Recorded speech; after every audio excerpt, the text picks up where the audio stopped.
Hello, my name is Grace Acquilano, and I'm a theater and English double major at the College of the Holy Cross. Today, I will introduce one of the objects featured in Holy Cross's upcoming Chertsey Crusades exhibition. The painting The Virgin and Child, or Madonna and Child, was done by an anonymous Italian artist who goes by the pseudonym Master of the Saints Cosmas and Damian Madonna. The painting closely resembles Byzantine or early Christian icons.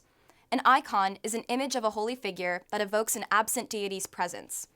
Icons were the focal point of religious ceremonies, and their function was to serve as a communion of prayer and response.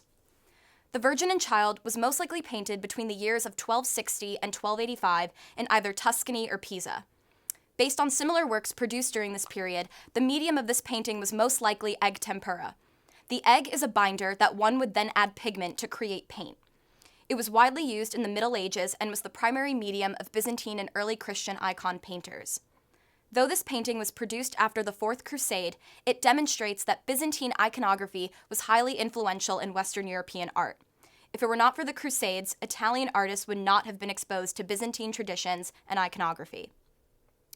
Western patrons were interested in Eastern icons, and evidence suggests that Italian painters studied icons to respond to this growing re-interest in Byzantium. Now I will discuss a formal analysis of the painting. To begin, Mary and Jesus' geometric facial features are reminiscent of Byzantine icons. Their physical features do not resemble those of a normal human being. Early Byzantine icons are distinct due to their exaggerated features that do not appear realistic. Second, the position of Mary and Jesus' bodies is symmetrical. There is little fluidity throughout their bodies. Essentially, they appear stiff.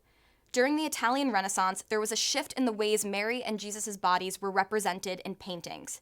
For example, in the Renaissance, baby Jesus was depicted as more vivacious and playful. Third, there is a circular archway that creates two adjacent triangles with gold lines. Again, the archway adds a rigid structure and more symmetry to the painting. Fourth, there is a blue cross symbol on Mary's headdress. This could be a charm to represent she is our civic protector. Specifically, she offers protection from this world and salvation in the afterlife. Finally, the illumination of Mary and Jesus' skin is a result of chrysography. Chrysography is a technique in which an artist adds gold leafing on top of a finished painting. The purpose of adding chrysography to Italian paintings was to illuminate the holy figures as though they were authentic icons. Overall, chrysography expresses the idea of radiance and otherworldly reflection. Italian panel paintings of holy figures were often placed on altars in churches to replicate the placement of Byzantine icons. However, some panel paintings did serve a private function. This panel is just over 2 feet tall and could have easily been placed in a private home. There is a tangible quality to these panel paintings because they were considered earthly representations of the divine.